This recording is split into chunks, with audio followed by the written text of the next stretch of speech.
Excel, module number 4, EX4-10, creating a scattered chart. So a scattered chart is a way that you can take two series of data, of number values, and then it kind of does a relationship between the two. So it's mostly used kind of in science or an engineering application. So we want to see, and the key word here is how they're related. Now we're going to create one, and I want to show you the picture because when I'm done with this video, I know you're just going to say, huh? It's going to try to end up looking like this. And the idea is for you just to kind of expand your mind to realize what else Excel can do with charts. Okay, to the starter file we go, and we're going to go over to the worksheet tab of this one with the return, and we are going to find the relationship between B5, click hold on, and C7. Just these numbers. That's all we want right now, because in the next video, then we're going to learn how to edit that selection. Like if we didn't select the right numbers, how do you change it when the chart already exists? Okay, with that area selected, let's go up to Insert, and we could go to the dialog box or Recommended Charts. And then as we're floating our eyes right there with the different names, and you can go down and kind of compare all the other ones if you want to. I'm going to go back to the scattered. All right, hit OK. It just pops it right here. We are eventually going to move this over to the summary, but I'm just going to leave it right here so that way you remember it's only these 4 data points. That's all we are plotting right now because we want to find the relationship between the two, plus more, okay, plus more. Okay, so now comes the confusion. We are going to try to center this because we want the chart to have like this cross right in here, and then we want to get rid of all of the labels. Okay, so first things first, let's go to the vertical axis. Now I'm going to scroll over just a little bit so you can see my numbers still, and you can see the room over here for the formatting. Double click, so that brings up that, oops, chart area. That's not what I wanted. I want the vertical. Ah, see, format axis. Keep your eyes floating. Let's make sure that we are over here. Access options, and on the little chart right over here we want to go to the access options, and we're going to play with the scale. So leave it to 0, and the maximum we would like to be 0.06. I always use my tab key over there because then I can see how it changes very quickly, and I know it looks weird, but just bear with me, okay?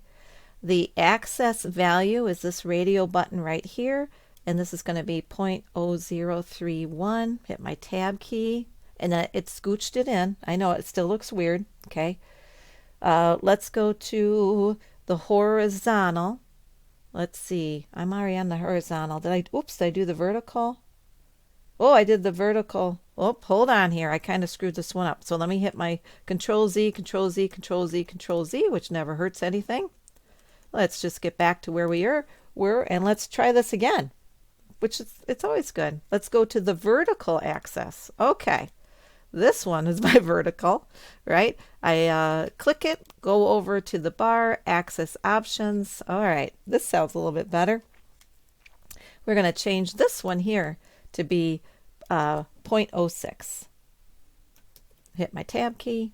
All right, better. These things are not disappearing, our data points. Much better. Okay, access value is 0.031. Whoops, 31. Hit my tab key. Okay, so it's scooching it up. Now let's go to the horizontal. So I'm going to click that. This changed over to the horizontal. We want our minimum value to be a 4. Hit my tab key, and the maximum to be 24. Hit my tab key again. Notice how it's changing in there. Our vertical axis, that's the button right in there. We're going to change this to 14.71. Hit my tab key, and now we have the cross. And again, I know it looks weird, so just bear with me, okay? Let's get rid of some labels up here. So in the label section down below, we're going to click on none, and then do the same thing for the vertical. So I'm going to click on that vertical. There we go. Let's go to, where do we want to be? This guy, right? Labels and none. Okay, started getting there, but now what about the grid lines? We want to kind of remove that. All right, let's go up to, and I'm going to close this so it's not too crazy. Click off, click on, make sure my edit box is around it. Let's go up to our chart design, add chart element, and now this time we're going to go to the chart title and select none. I know that's weird, but hold the phone, okay? Go back again, add chart element. This time let's go to grid lines.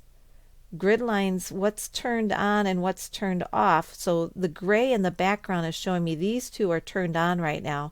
So I'm going to click on this one to turn it off.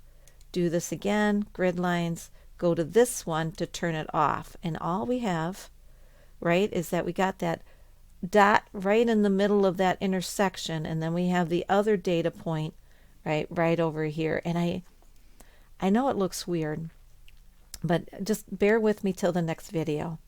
In this section, and let me swing over the ebook, they also make the comparison between a scattered and then a bubble chart. Okay, so a scattered, all of those data points, like those little dots, and let me just shrink this down for a second, these guys. Okay, I can format them, but yet they're always going to be the same shape and size.